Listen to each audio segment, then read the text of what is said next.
Fosforun turşuları, ortofosfat turşusu və duzları alınması xassələrdir. Sualları vermişsiniz. Dəftərlərinizə baxmamışam, baxaram. Suallara baxaq, dəftərlərinizə və reaksiyalara baxaram. Dim toplu 2025 ikinci hissə. Düzdür. Kimisə sualı qalmadı, bütün suallarınızı vermişsiniz. Ayşə, hamısına soruşum. Yusuf, sualları vermişsən, hə? Yaxşı. 11-ci sual. Baxaq. 11'e kadar 7'ni istemişler. Siz istemişsiniz ortofosfatın formülünü.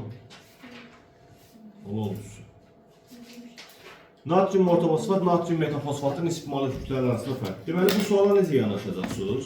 Birinci, bunun həll eləmək üçün siz gərək ortofosfat turşusunun və metafosfat turşusunun formulunu biləsiniz. Hansı ki, biz bunu turşular bəhsindən bilirik. Ortofosfatın turşusu H3, P4'dür. Metafosfatın formulu HPO3'dür. Şoğlar, ortofosfat 3 dənə turşu qalıq verə bilir. Neçə dənə? Əgər bir hidro yetirsə, H2PO4 mənfi olur. Buna deyirlər dihidroortofosfat. Buna nə deyirlər? Dihidroortofosfat.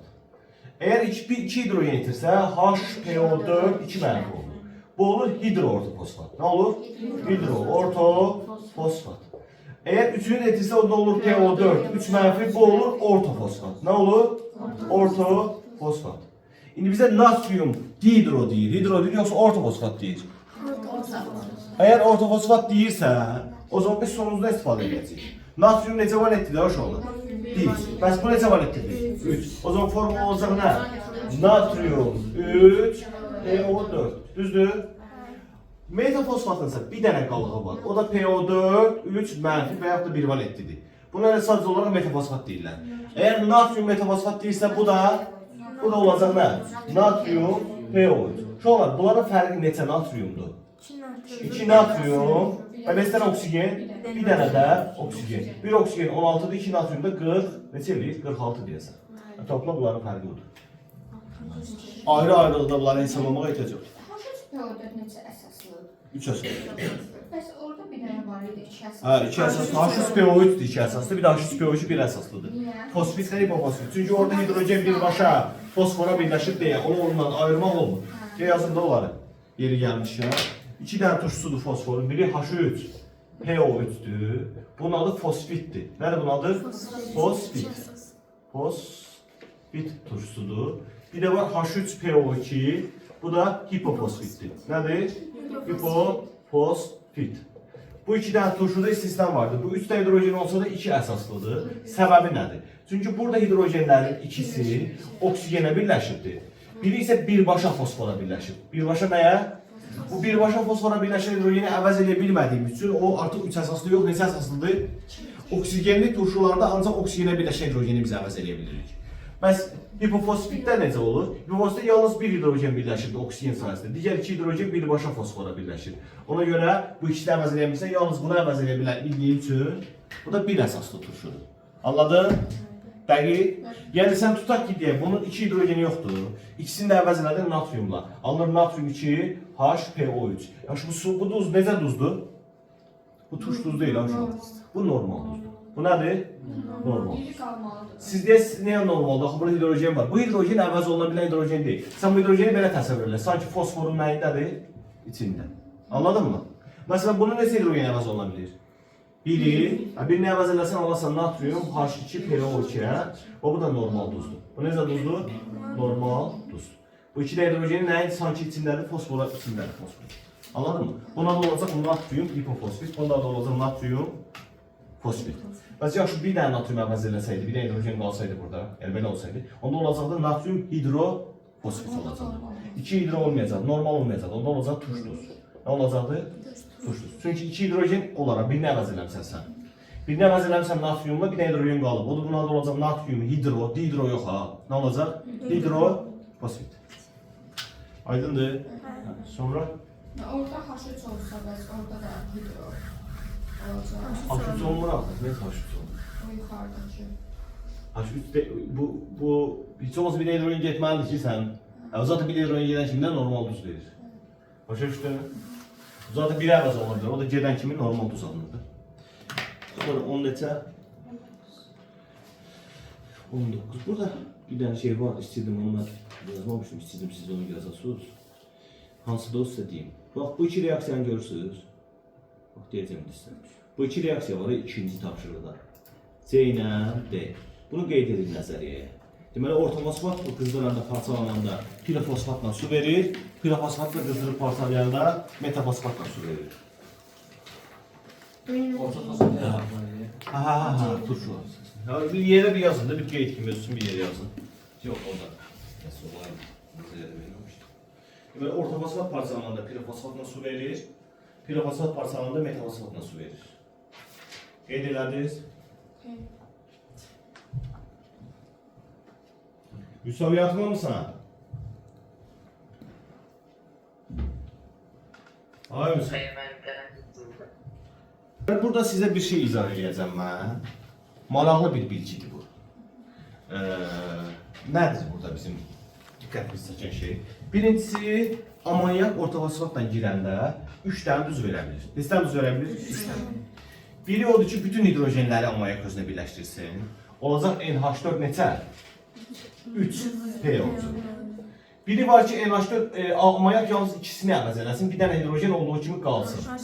Bu olur amonyum hidroortofosfat, bu olur amonyum ortofosfat. Bu olur amonyum hidroortofosfat. Yalnız birini əvəz edibsə, o nə olur?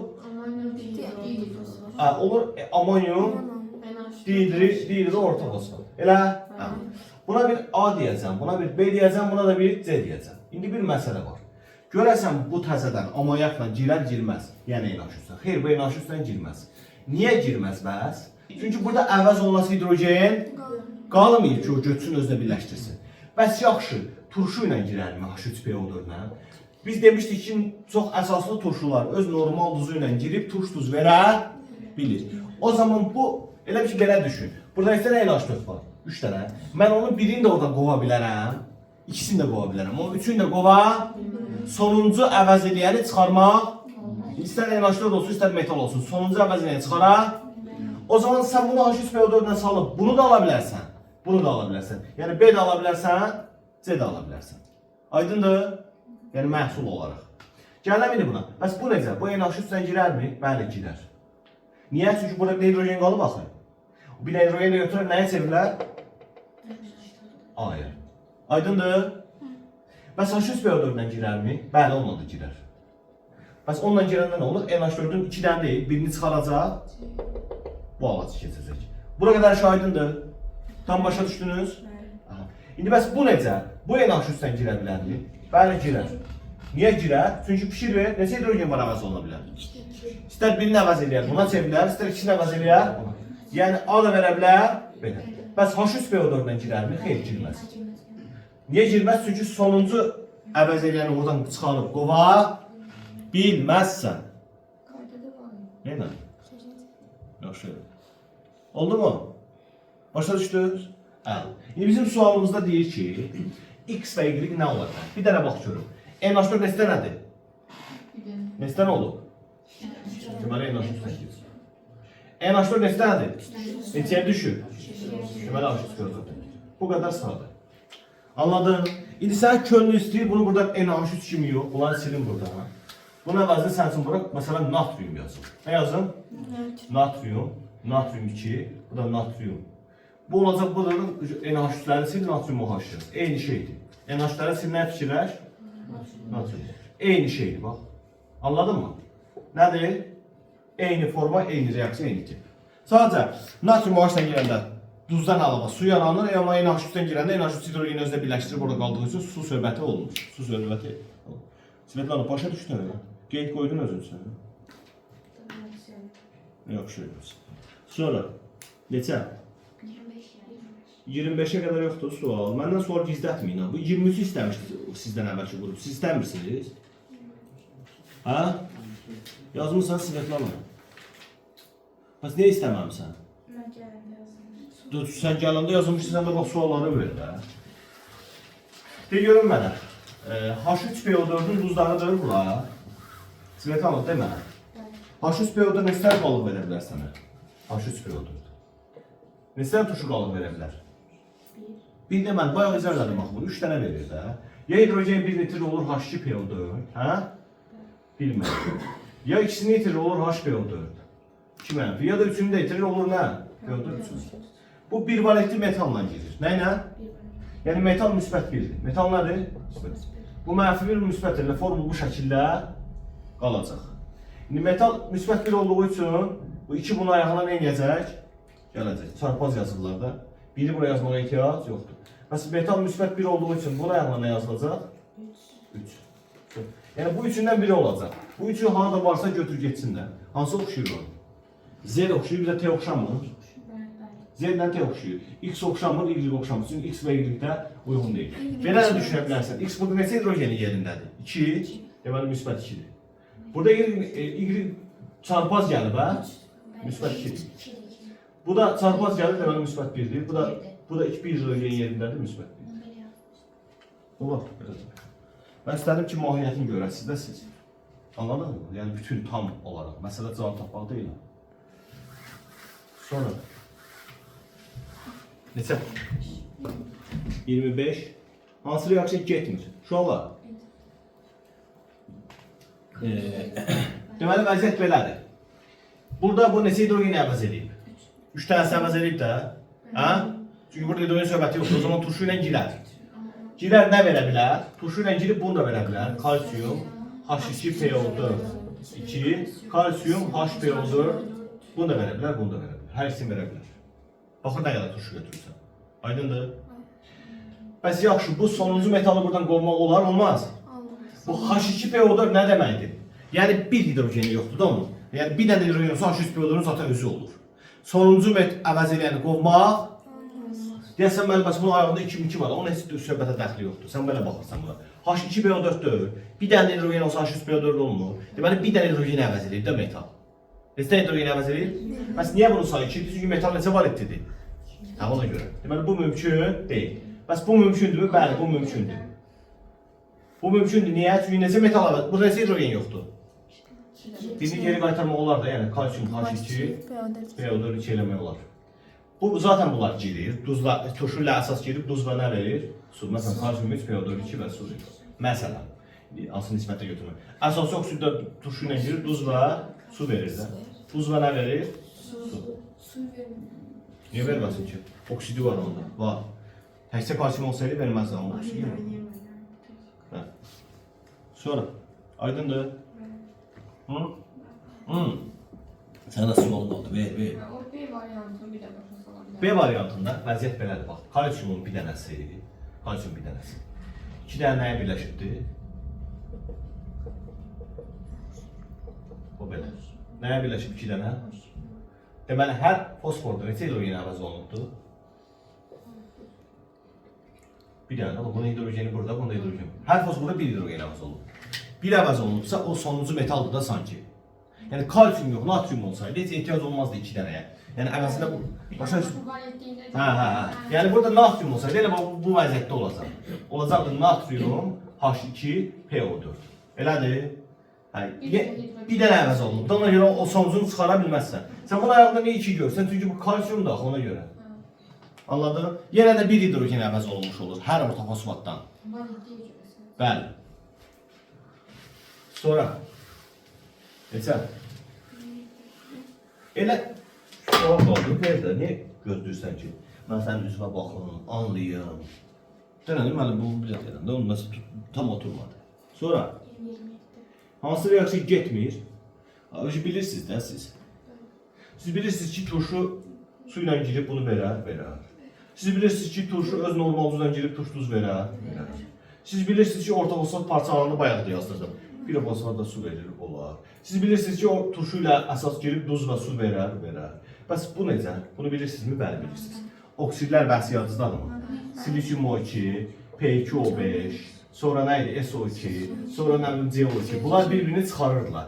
Silisium O2, P2O5-i çıxara bilir, amma tərsi mümkün deyil. Məsələn, olsaydı kalsiyum 3, PO4, 2, üstə gəldi silisium O2, silisium O çıxarardı. Onlarda kalsiyum, silisium O3, kalsiyum metasilikat, P2O5. Silisium O2, P2O5-i çıxarır, amma P2O5 silisium O2-ni çıxara bilməz. Baxın, görün, burada var. Burada görsən C bəndi. C bəndi mümkündür. O, burada C bəndi görsən mümkündür. Amma bu mümkün deyil. Sonra. Neçə?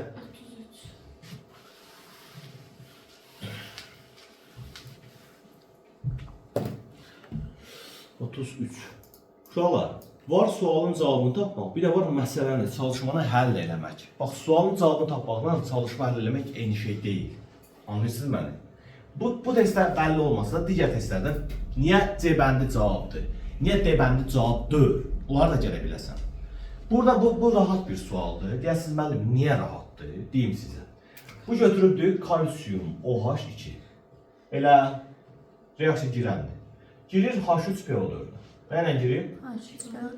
Və alınan maddəndədir ki, 1 mol kalsium ortofosfat alınır. Nə alınıbdır? Mən sizdən soruşum. Kalsium 2 dənə OH itirəndə neçə valentli olur? Bu 3 də hidrogen itirəndə neçə valentli olur?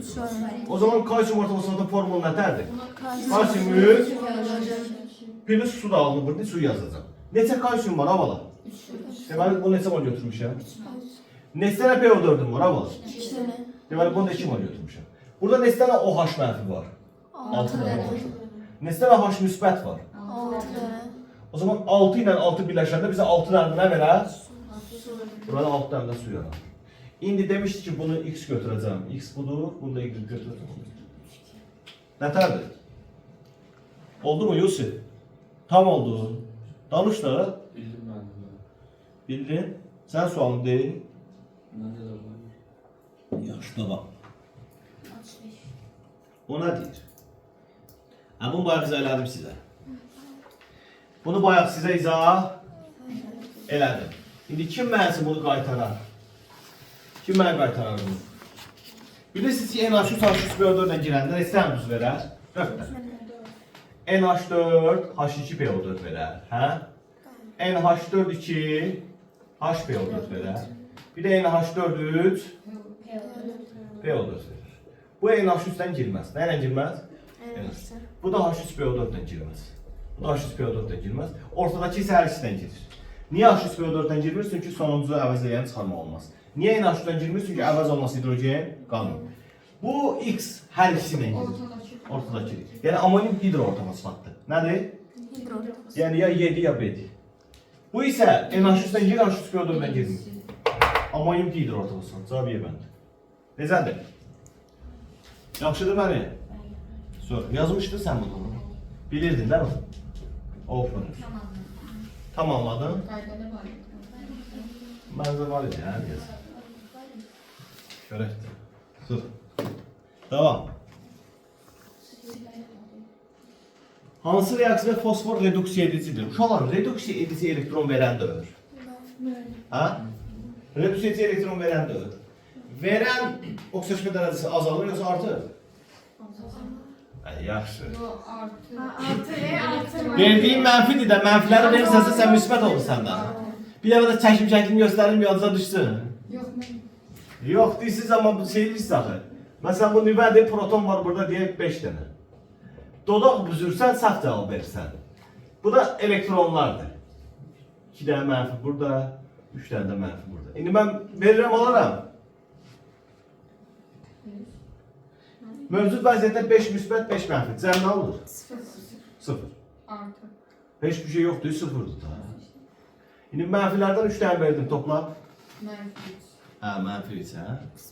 Yox, nə qədər o? Mənfi 2. Yox, bir demə çaşdırsınız. Mən də heç də demirəm o. 2. Dünyada bilirdim mən. Bilirdin də 5 müsbət, 5 mənfi 2 topla. 3. Müsbət 3. Deməli verəndə müsbət olursan da.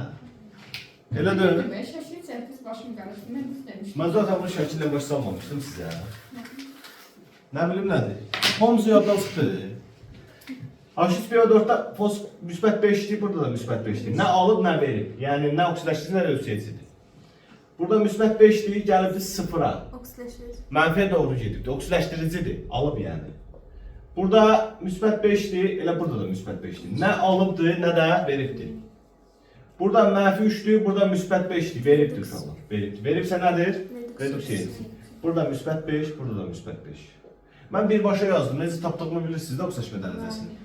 Bilməyən varsa deyim bizə alimdə. Hansını istəyirsinizsə. Yaxşı, sən çıxma gəlməni istəmirsiniz. Buyurun.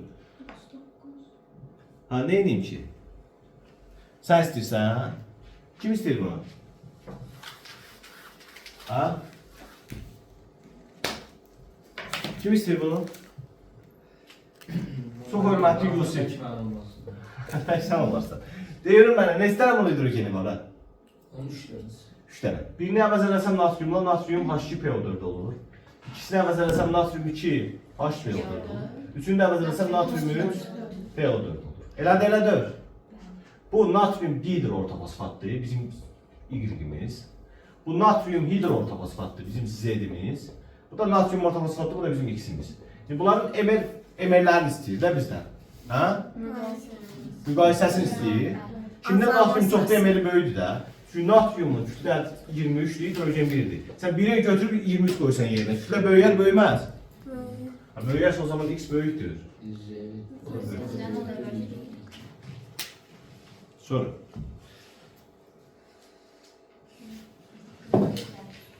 Neçə?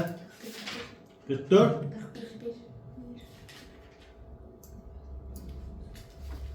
Bunu bəlkə də bilirsiniz, amma artıq bilirsiniz.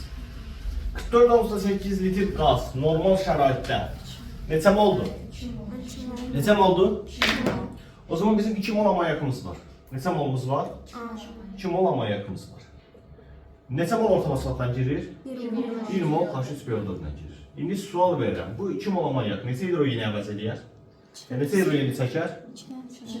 Hər amonyak bir hidrogen çəkmir. Deməli 2 dənəsini çəkər. Onlar NH4, 2 HPO4. Bilirsiniz də burada hər NH4-ün üzrə bir dənə donor oksijen rabitəsi var. Nə var? Çünki azotun 3 dənəsi hidrogenlə mübadilə ilə birləşir, biri isə eyni zamanda bu iyondur. Burada 2 dənə də nə var? Nə rabitəsi var? İyon rabitəsi. 2 dənə nə var? İyon rabitəsi. 1 mol alınır amonyum hidroortofosfat. 1 mol alınır nə? Amonyum hidroortofosfat. Sonra 49'a kadar var mı? Yoktu. 49. Yaxşı. Sen kim istiyor? Bir de isteyenler parmak kaldırsın. İsteyenler parmak kaldırdı.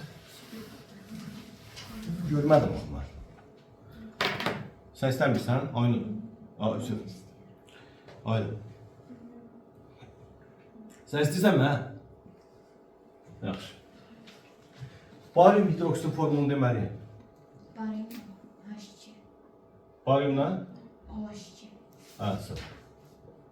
Barium H2. Neçə mol götürür bunu? 1 mol götürür. Ortofosfatın da formunu səndə, Yusuf. Tanış da? 1 mol. Yox. Ortofosfat turşu formunu de. Nə? Ha, nəyi qarışdırdın? Ortofosfat turşu formunu nerede? Ondan sonra bitir.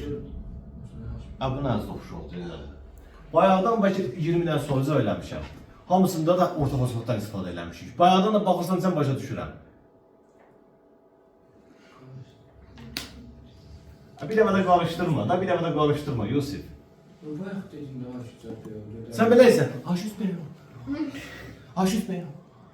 Evet. Dalın gətirmirsən ki, mən deyim, sən eləməyəsən. O kodlar məktəbdə keçir də, burada keçmir. Konkret deməlisin, H3PO4 müəllim. Bildi. Şükür Allah. İndi bunun neçə dənə OH-ı var? 2 dənə OH-ı var. Bunun neçə dənə OH-ı var? 3 dənə. O zaman neçə dənə su ala bilərəm bundan? 5 dənə, yox 7 dənə. Bunun kvadratı ilə bunu toplayırsan da? Bunun kvadratı ilə bunu toplayırsan? 7 dənə. Amma bir dənə OH, bir dənə H-dan birləşəndə bir dənə su verir. Hayır, sən necəsini ala bilərsən? 2 dənə. Yox, bunun kvadratı ilə bunu toplayın da siz, niyə belə edirsiniz? Yani 5 dənədən alırsınız. Neçə alırız bunlar? 2 dənə. 2 dənə. Deməli, o zaman bunun ikisi də getdi, hə? Bunun ise biri qaldı. İndi əlimdə qalanları yazırıq, sadəcə yazıram. Əlimdə barium qalıb mı? Yazıram barium. Neçə dənə qalıb? Bir dənə. Yazıram üstə 1. Bu valentliyi 4 oksijen dərəcə 4. Sayı yazmışız hazır. H da bir dənə qalıb. Onu da yazıram. P-da neçə dənə qalıb? O da bir dənə qalıb. O zaman 1, 1, 1 heç bir ortaq vurum falan yoxdur da. Aldığım o zaman duz budur da. Barium, hidro, ortaq fosfat. Tamam. Tam aydın oldu mu? Abi nasıl üründən aldım sizdən mən bunu? Güzel. Sülmürəm valla.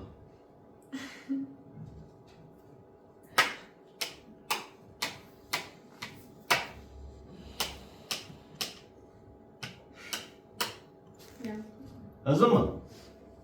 Başa düştü mü? Başa düştü. Yazma boş değil. Başa düştü mü? Tam başa düştü mü? Evet, çok. Yaxşı. Devam edək. Hə. Sonra neçə?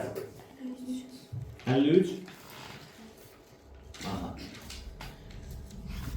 Ay mənim əziz və çox gözəl tələbəm Yusif. Metamorfoz turşu formunu da tez elə. Evet.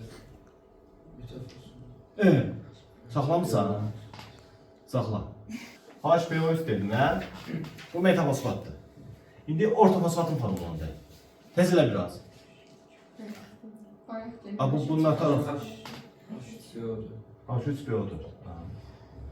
Aha. Bir dənə də pirofosfatı da denə. Gördüm. Heç oxumursan, düzdür? Mən sən ciyərini çəkərəm yox. Nədən danışaram sən. Buna nə qədər kalium OH lazımmış olur? Bu neçə hidrojeni var? Bir dənə OH bəs edir də bizə. O zaman bu 1 mol tam neytrallaşma deyirsə OH H-layla alınmalıdır. O zaman alınacaq kalium PO3 və 1 mol su, 1 mol su. Bəs buna nə dənə lazımdır şu an? Niyə 3 dənə? 3 dənə əvəz olunan Hidrogeni var. kalium OH. Neçə mol? O zaman alınacaq kalium 3 PO4 və neçə mol su? 3-3-ə birləşəndə nə olur? 3 dənə. Bəs buna nə dənə lazımmış olur? Bəli, 4 dənə kalium OH. Bu bizə verəcək kalium 4, P2, o 7, 4 dənə də su. Düzdür? O zaman X-imiz budur, Y-imiz budur, Z-imiz də. Ben bəs kalium OH olmasa, mesela kalsiyum OH olsaydı. Kalsiyum OH olsaydı o zaman 0.5 mol lazım olur. Bəli, ikiye bölünür. Buna 0.5 mol, buna 1.5 mol, buna da 2 mol. Mol axı, mol deyəndə, məsələn 0.5 mol deyəndə yarım başa düşmək, 0.5 mol böyük ədəddir. 3-dən %1 vur, 23 dənə deməkdir, çox böyük ədəddir. Sonra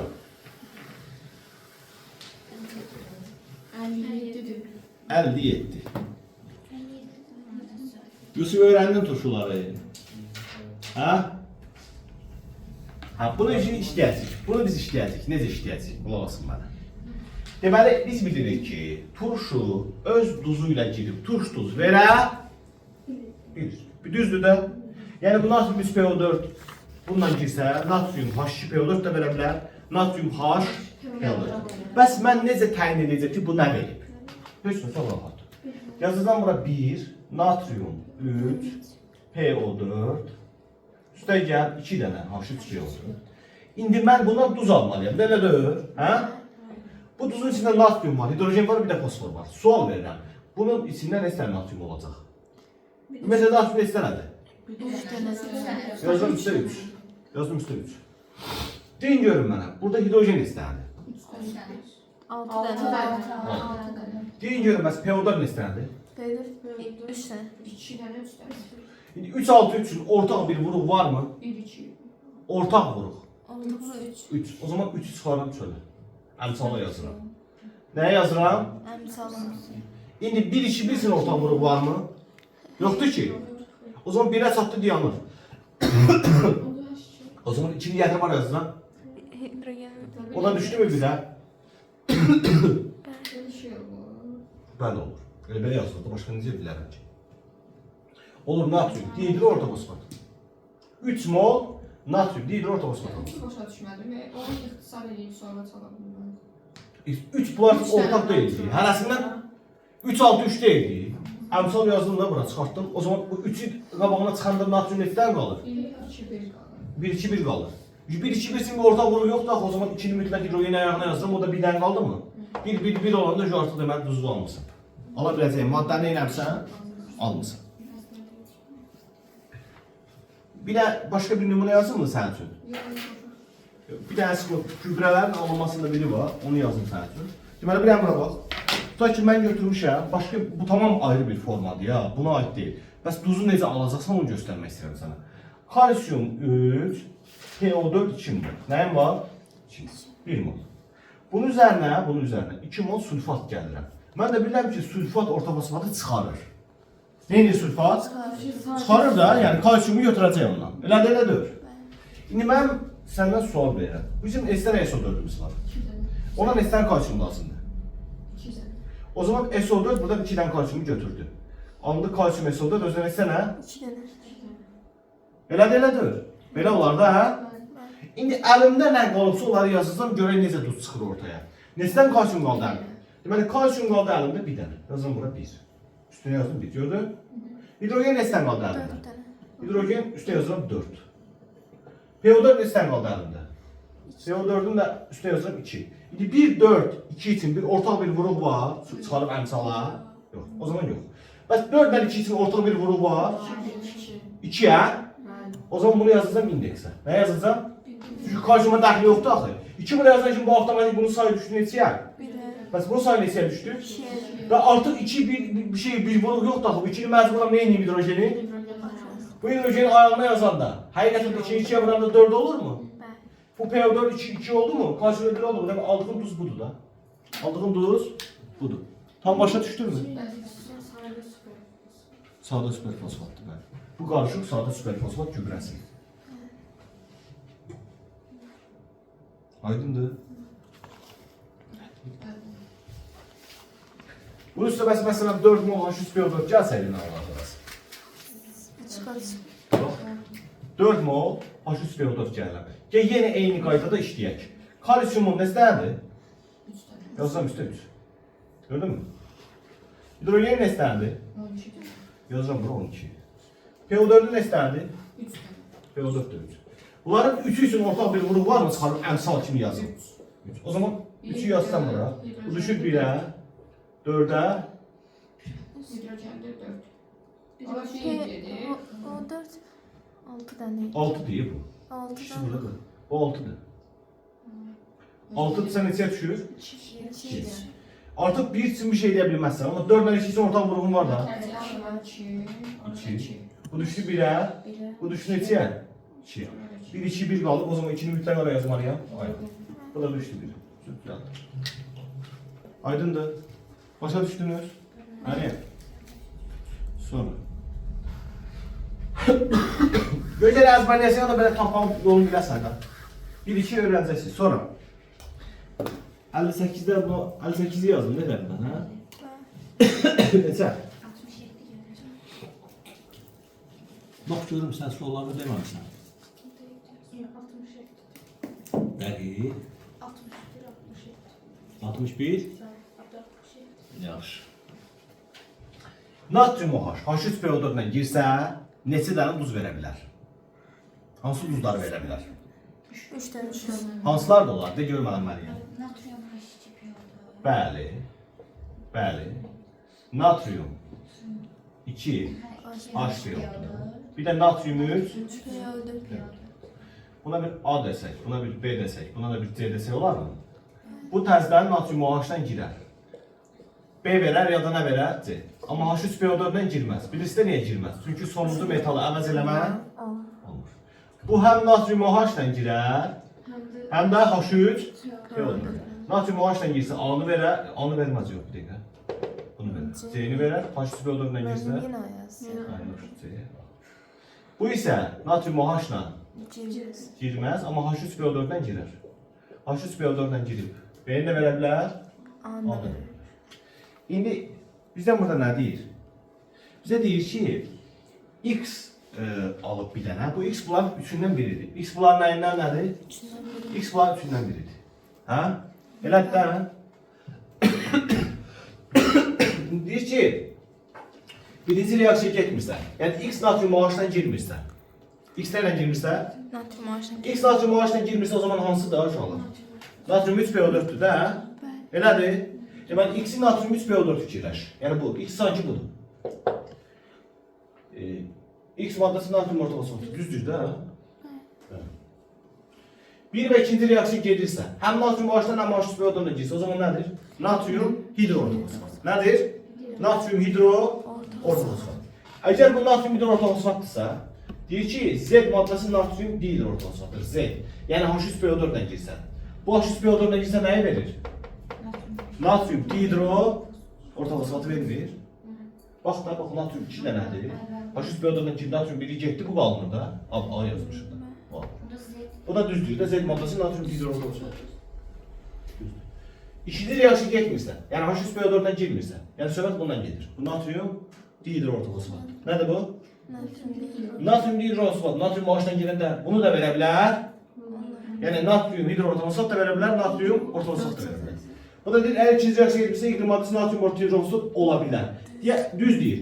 O niyə ola bilər dedi? Düz demədi. Çünki bu natrium hidroortofosfat da ola bilər. Natrium ortofosfat da ola bilər. Ona görə.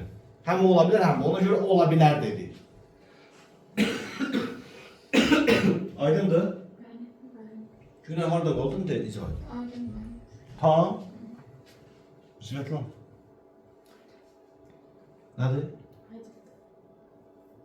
Yusuf, Ben aydındır mı? ben Mən inanmadım sənin sözünə.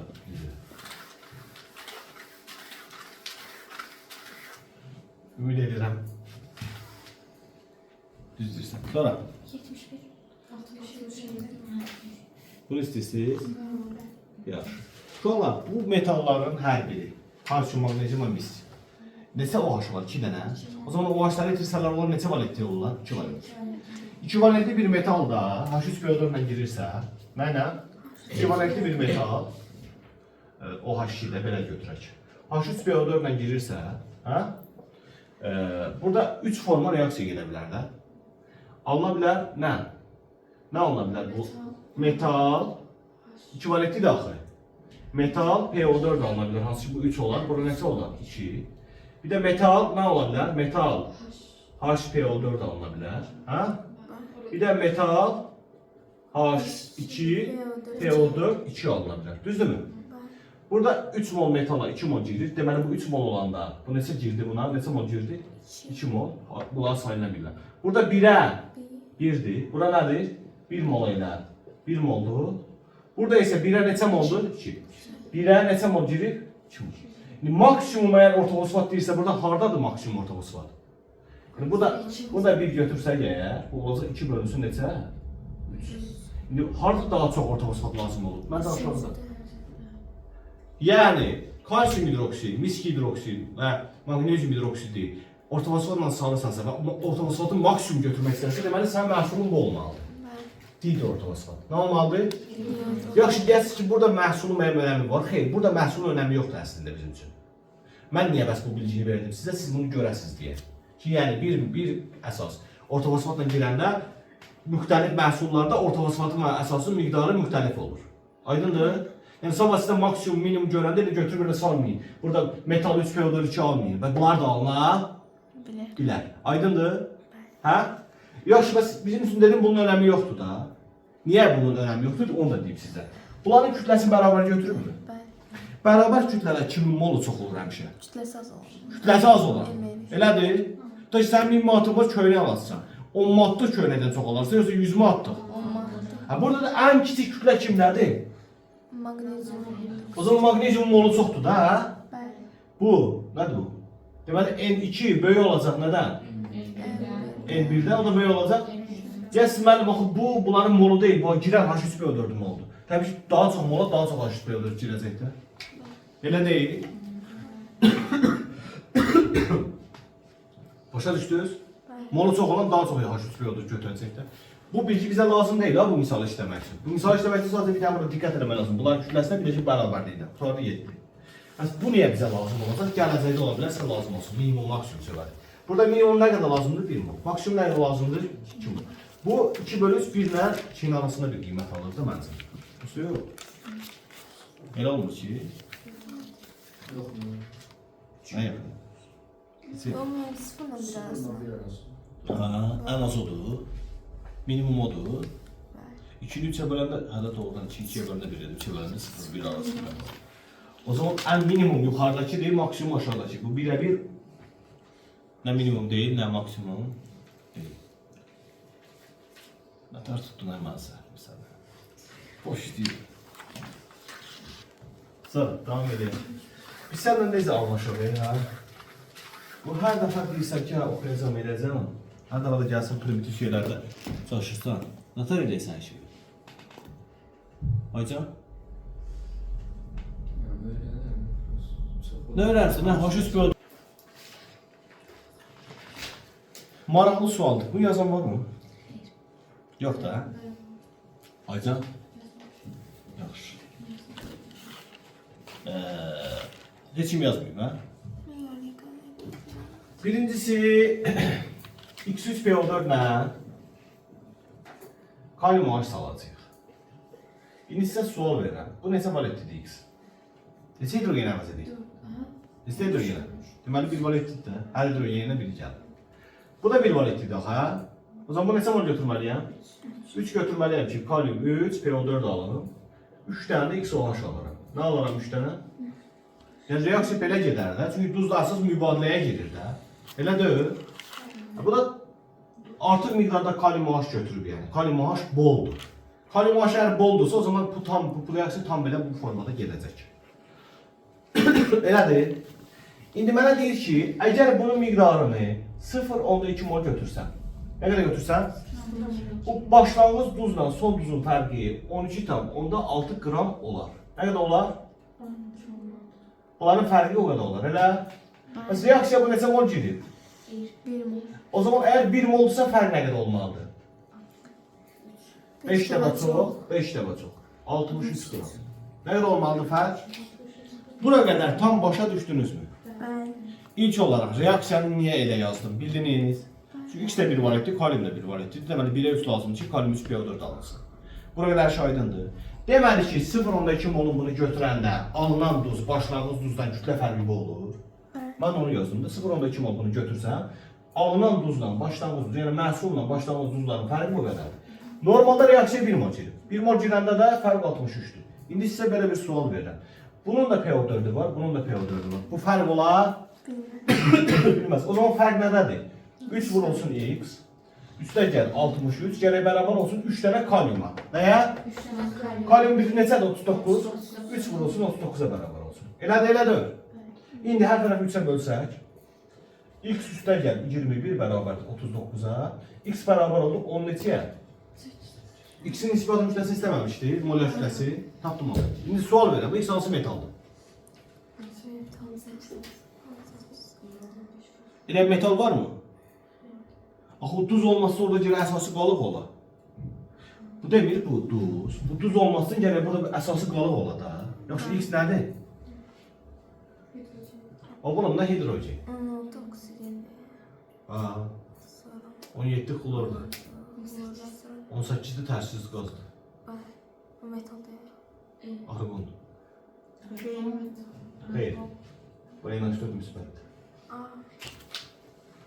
Bəs bu reaksiya niyə gedir? Axı duzla əsas nə zaman reaksiya girir? İkisi də suda həll olsun, almalardan ya biri söküntü olsun, ya qaz olsun, ya da nə? Zəif elektrolit. Nə təsirsiz qaz? Ya qaz olsun, ya zəif. Bu alınan burada NH4OH var. O dərhal parçalanır NH3-ə, yəni qaza və nəyə? Suya. Bu reaksiya buna görə gedir. Çünki yoxsa burada söküntü alınmadı ki, kalium heç bir duzlu söküntü deyil. Anladınız mı? Dəqiq. Nədir? Başa düşmədin? Axırda dedim ki, duzla əsas nə zaman reaksiya? İçdə su daxil olsun, anlardan birindən olsun, söküntü qazı. Bu söküntüdür, hə? Qazlıdır. Zəif elektrolitdir. O zaman bunda olmalı da nə olsa? Amonyum hidroksid deyil bu. Bu parçalanır nəyə? Qaza və nəyə? Suya, su zəif elektrolit, bu da qaz. Bu reaksiya buna görə gedib əslində. NH4 OH olmasaydı biraz işimiz çətin idi. Silək. Saxladın mı? Saxla. Bu sual maraqlı sualdır, amma buna da biz biraz məntiqi yanaşma eləməliyik. Birincisi, bir şeyi nəzərinizə çatdırmaq istəyirəm. Bu, bilirsiniz ki, Xn, məsələn PO4M, hə? Bu PO4 bilirsiniz də mənfi 3-dür. Neçədir? H3 PO4-dür. O zaman bu N neçə ola bilər? 3 ola bilər də, hə? Məsələn, natrium 3 PO4 ola bilər də, məsələn, hə? Amma başqa bir şeydə problemimiz var. Bəlkə bu alüminiumdur. Hə? Onda nə olacaq? Alüminiumda 3, bu da 3, buna ekstra gələcək bir-birinə bərabər olacaq. Bəlkə kalsiumdur, bura 3-dür, bura neçədir? 2. Bilmirəm ki. Odur ki, hələ ki, bunun 3 olmağını yadımda saxlayıram. Yaxşı? Bu deyir ki, bu maddə tam dissosiasiya edir. Neydi? Bu tam dissosiasiya edəndə n dənə x verər mənə. M müsbət, n dənə də PO4 3 mənfi. Neçə mənfi? Bunu verər də, elədir. Verən bunu verir də, elədir. Ha? Al. Bunun neçə qramı bunu verir deyir. 32.8 qramı. Tam dissosiasiya edəndə neçə mol iyon əmələ gətirir? Bu neçə moldur şu anda? Bunun 6 olmaz, 8 olur. 6-2'ye bölmürsən. Bunun mol tapmaq üçün, elə bir yüzünü tapmaq üçün 4 tane 816'nı 13-20'si bölsən NA'ya. Yəni 6-2 vur 13-23'e. Bu da 0.8 edir. Deməli burada 0.8'dir bu mol. Elə bunların cəmi. Elədir, elədir. Evet. Bizdə isə 1 mol deyə parçalanıb. 1 mol kütləsi molyar kütlə deyilmi? Bəli. 1 mol kütləsi nədir? Molyar kütlə. Molyar kütlə. 1 molun kütləsi əgər molyar kütləsi, o zaman bu nə qədər verəcək? N plus nə qədər? N plus M molda. Elədir, elədir. Elədir ki, indi sizə sual verirəm. Bu indeksdə ixtisar getməyən tam ədədlər olmur. Ən kiçik tam ədədlərə qədər ixtisar aparır da biz onu. Elədir. O zaman bu n cəmi ala biləcəyim ən balaca tam ədəd olmalıdır. Elədir. Hə? Mən bu 0.18-i nəyə vursam tam ədəd verər mənə? Hə? 5'e. Məsələn 5'ə vursam verər də, hə? Ona vursam 8 eləyər, 5'ə vursam 4 eləyər. Əgər bunu 5'ə vursam, bunların cəmi 4 eləsə, bunların cəmi nə eləsə? 4 eləsə. N'in də bayaq 3 olduğundan şübhələndim axı ortofosfat olduğu üçün. Bu n 3 olsa, bu da 1 olsa, olar mı belə bir şey? Onlarda problem yoxdur ki. O zaman bunu da 5 dəfə artır, bunu da 5 dəfə artır. 164. 5 dəfə. Neçə edir? 164. 100 neçə? 164 də bu eləyir. O zaman bunun molyar kütləsi 164'dür də. X3 PO4'ün molyar kütləsi neçədir? Neçədir? 164. O zaman 3 tane eksi var bunun. 3x üstte gel. Fosfor 31'dir. 4 tane oksigen 64'tür. Beraber de 164'tür. 3x beraber de 69'a. X beraber neçəyə? 23. Təsadüfə bax. Natrium. Təsadüfə bax. Təsadüfən natrium 3 PO4 yazmışdı. Doğru ki, hə? Buna deyirlər, nə deyirlər? Buna filmlərdə buna nə deyirlər? Comeback deyirlər, nə deyirlər? Geri dönüş. Və əvvəldən əslində sizi göstərmişdim ki, nə almazım, hə?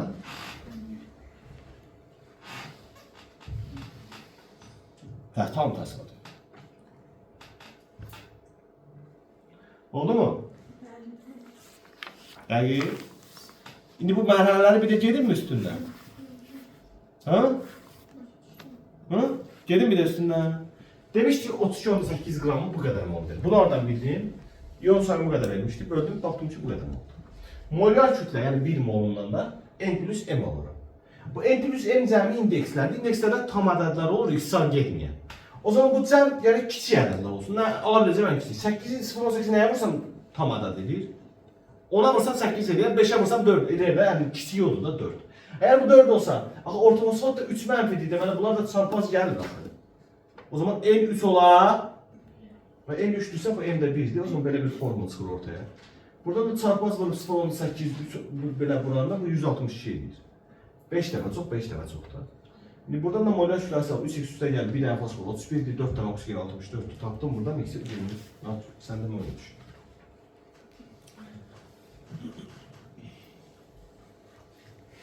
Sonra 79.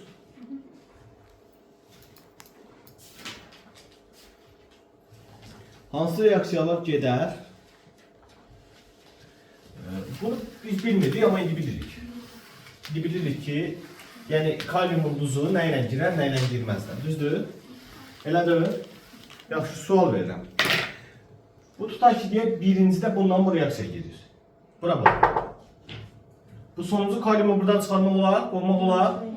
O zaman bu H3PO4-lə nə eləməz? Girməz. Bəs kalium OH-dan girer, əvəz olunan hidrojeni var bunun.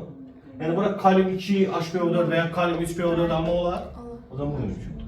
Bəs bu H3PO4-dən girərmi? Girər.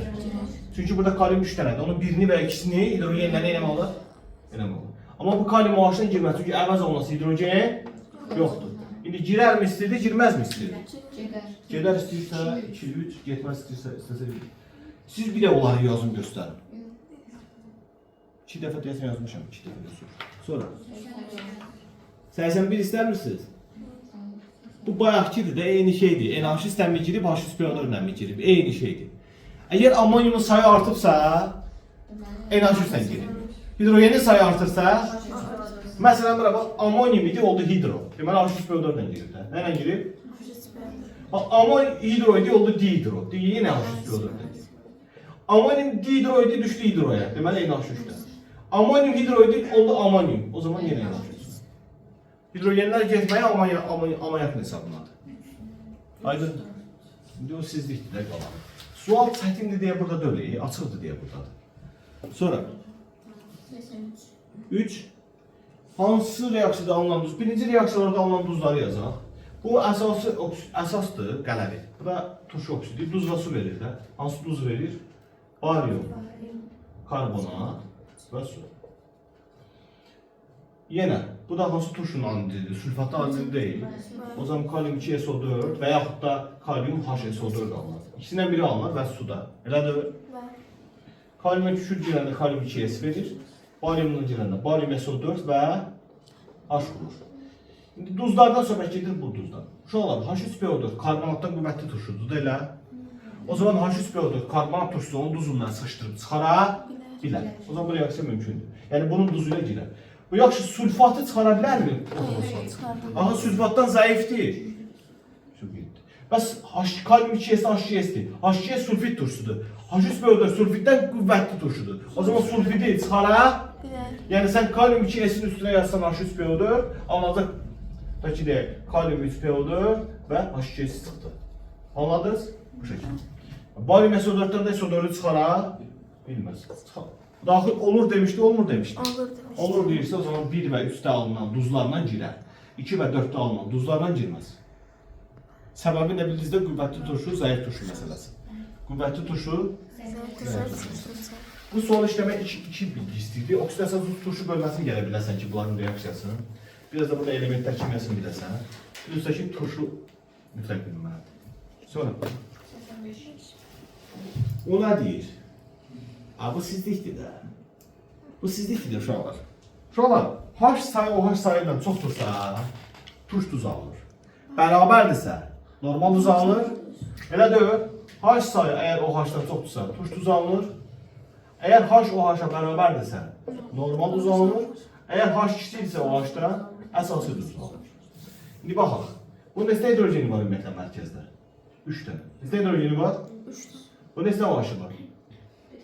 O zaman burada natrium H2PO4 alınır. Ne alınır? Bu neçə OH-ı var? O zaman natrium 2 HPO4 alınır. H nə? Neçə OH-ı var bunun? 3'e 3. O zaman ferrum PO4 alınır. Bu neçə OH-ı var? O zaman kalsiyum HPO4. Belə bir şey alınır.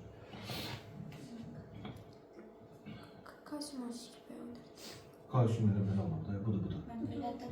Heç nə lazımdır. 3'e neçədir? 3. Alüminyum PO4 alınır. Nə istəyir? Ama bunu mən olsa desə sınava salmışdım. Sonra. Neçə? 91, 101 nədir? Nasıl bilməm. Tırıya qoymuşsunuz, hiç öyle şey olar.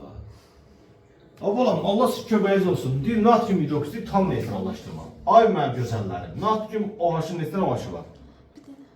H3PO4-ün neçə OH-ı var, hidrogeni var. 3 dənə. O zaman bu 3'e 1 girməlidir ki, tam neytrallaşsın. Elə deyil. Oğlum, elə deyil. Evet.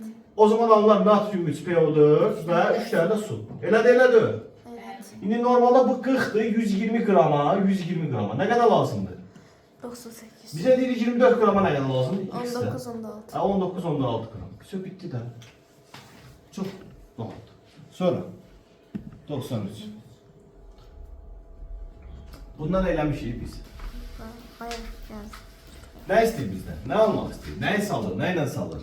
Kalsiyum 3PO4 2'ni H3PO4. Kalsiyum 3 PO4 2'ni salmaq istəyir H3PO4 nə almaq istəyir? Kalsiyum dihidrotu. Kalsiyum dihidro ortofosfat almaq istəyir. Bunun formulu bu şəkildədir. Düzdür yoxsa yox? İndi bunu neresi kalsiyum görsən? O zaman burada bir 3 yazmalıyım da 1 mol götürsəm eğer bunu. Ne kadar götürsəm? 1 mol. İndi burada istəyirəm PO4 gördün. Alt tane. İkisi burada, burada 4 yazmalıyım, elə mi? Normalde bunun 1 moluna ne kadar lazımdır ortofosfat? 4 mol lazımdır. Və 0.2'ye ne kadar lazım olur? X. 5 de baz, 5 de baz. Neçə mol? İndi bu 0.18 molun kütləsini hesablanmasında 98 vurulsun. 0.18. Neçə qram elisi cevabı? 28 ondadır. Nə istəyir? Bu reaksiya 2 qat superfosfatın alınma reaksiyası deyil. Gübrə kimi istifadə olunmurdu bu. Bəli. Sonra. Neçə? 95.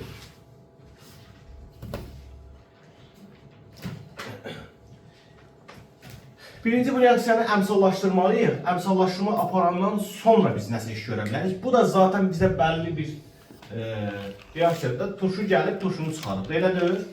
Gəl bunu əmsallaşdıraq. 3 dənə kalsiyum var, burada bir 3 yazaq. 3 dənə SO4 var, burada bir 3 yazaq. P2 dənə, burada bir 2 yazaq. Məncə əmsallaşdı. Yeni sayı gördünüzdürmü? Düzdür. Yeni sayı gördünüzdürmü? 12. O da düzdür. Konkret əmsallaşdı. İndi mənim əzizlərim, mənim ağıllı balalarım. Bu 1 mol girəndə bu neçə mol girir? 3. Günə qulaq as da. Bu 1 mol girəndə bu neçə mol girir? Deməli 1 mol kalsiyum ortofosfat girəndə 3 mol sulfat girir. Kim daha çox sərf olunur? Kalsiyum yönden. Ama bu 1 mol xərcli, bu 3 mol. Reaksiya girəndən xərcli. Sülfat. O çox xərclidir. Biri bax 0.6'dan bura düşübdür, biri isə aşağı düşübdür. O zaman çox xərcliyə. Deməli bu sulfatdır. O zaman bu da kalsiyum üç nədir? PO4. İndi sual verirəm sənə. Bu aşağı düşən nə qədər xərcləyib? İndi bu 0.6 xərclədiyi şəraitdə buna qədər xərcləyəcək? 0.2. Bu da 0.2 xərcləyəcək. Bu 0.6'dan 0.2 xərcləsə neçəyə düşər? 0.4 düşer. 0.4'ə düşər də x deməli 0.4. Bir də deyim. Sadəcə əmsallaşandan sonra mən o azalanları müəyyən elədim ki, bunlar kimdir? Ay müəllim, orada 0.6 taxon başladığı yerdir. Hə, başladığı yerdə öyle o qədər var idi. Nə qədər xərcliyibdi reaksiyada? Başladığın yere başladı. Başladığı hansıdır bəs? Kalsiyum Bir baş. Məhsulu deyirsən. Burada bir məhsulumuz budur. Bir məhsulumuz da budur. İndi bu 0.4 alınan hansıdır burada? 0.4 alınan bu 0.6. 0.6 alınan bu kalsiyum SO4'dür. Bu da bu alınan biri bu həm də nəyindir? H3PO4'ündür. Bununla bu məhsuldur. Bununla bu da başlanğıc maddədir.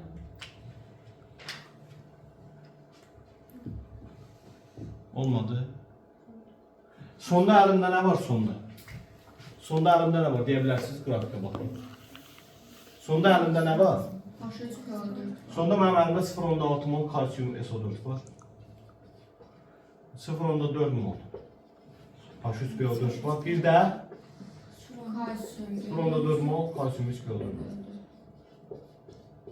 Bəs bu niyə bu qədər qaldı? Bu artıq qaldı da. 0.2 girir bu bizə. Hardan başlamışdı bu? Nə qədər xərclədi? Neçəyə nə qədər qaldı? Ay anlamadım. Orada niye bu bir mucizedir sıfırında? Tadas. Əvvəl nə qədər? Əvvəl əlimdə nə vardı bəs? Əvvəl əlimdə vardı 0.6 mol. H2SO4 0.6 mol da kalsiyum 3PO4. İndi sən mənə də görüm nə qədər sulfat getdi sərf olundu. Tam sərf olundu. Yaxşı, bunu nə qədər sərf olundu? 0.2 sərf olundu nə qədər qalır? Haydi sualı bir dəfə. Orada bir mucizedir kalsiyum. Bir mol girəndə 3 alınır. İndi bizdə 0.6 girir baxı sulfat. Qrafikdən görürəm. H3PO4'dan kalsiyum 3PO4 içine. Həsən girməz deyirsən? Ama onlara iyi değil. Aa. Burada bir içecek bakımız olur. Mən isə başa əmsal səhv eləmişəm.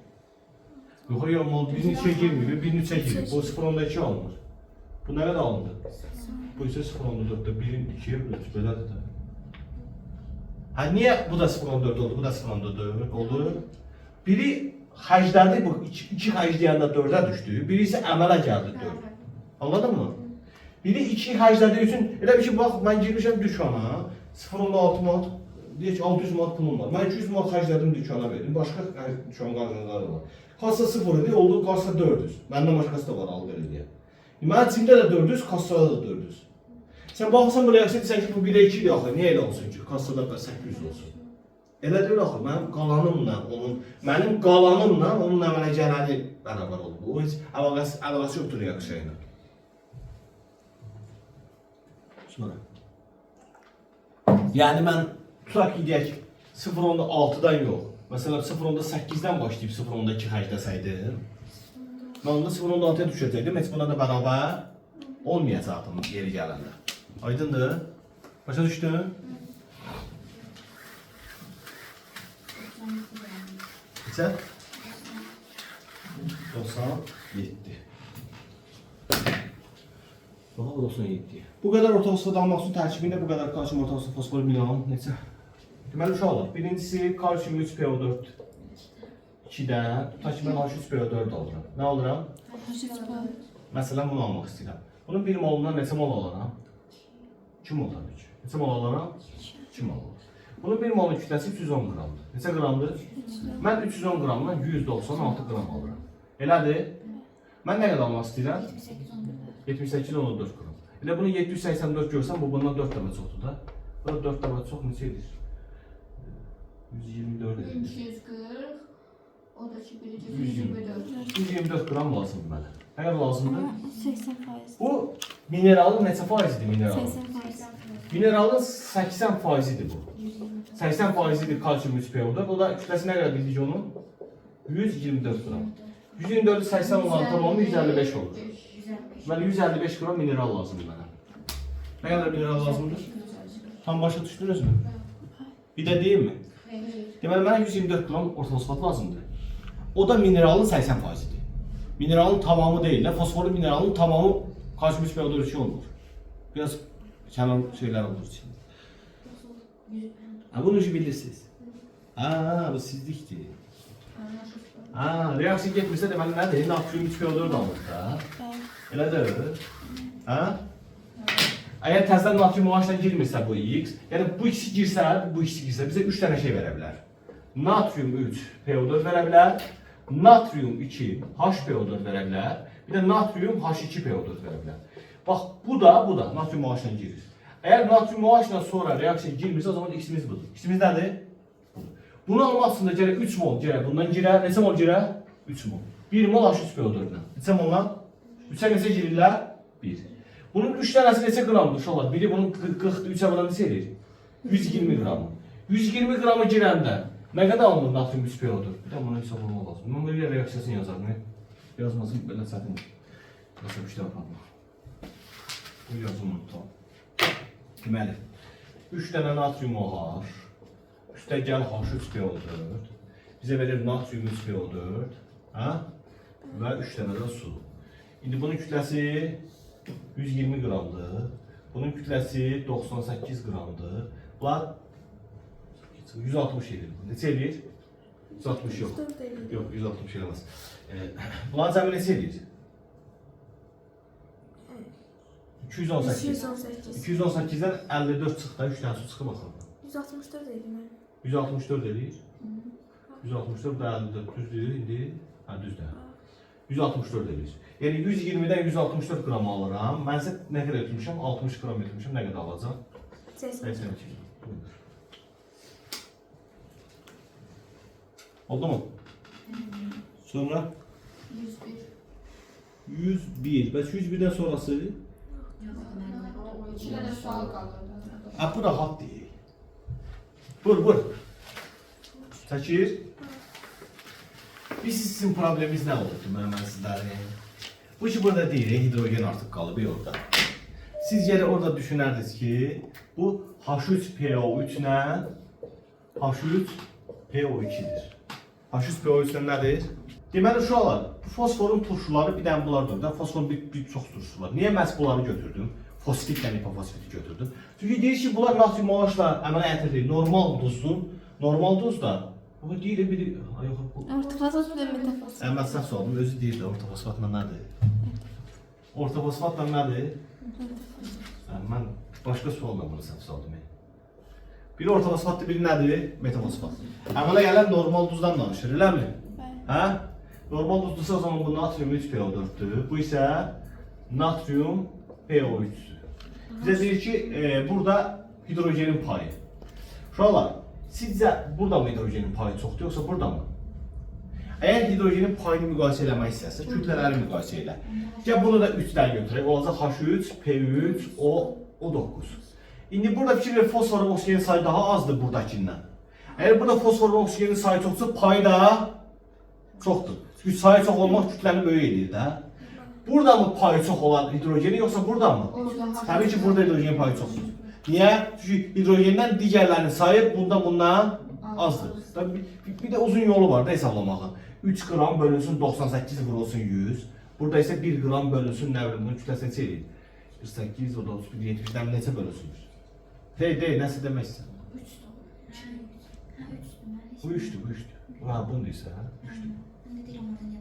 Hə, deməli pay kimdə böyükdür? Omega 2 də böyükdür. Deməli bu omega 2-dir, bu da omega 1.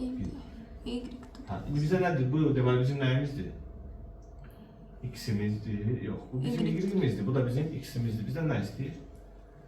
Əmələ gətirin normal bunun ismal kütləsini hesablayın. X-lə. Bunu istəyir. Bunun ismal kütləsi istəyir. Bu 23, bu 31, bu da 16 bölü 3 neçə edir? 102 edir. 48. Hə, 102 edir. 54, 48, 102 edir. Oldu mu? Bitti. Rəy yazıb abunə olmağı unutmayın. Buna qədər gəlin.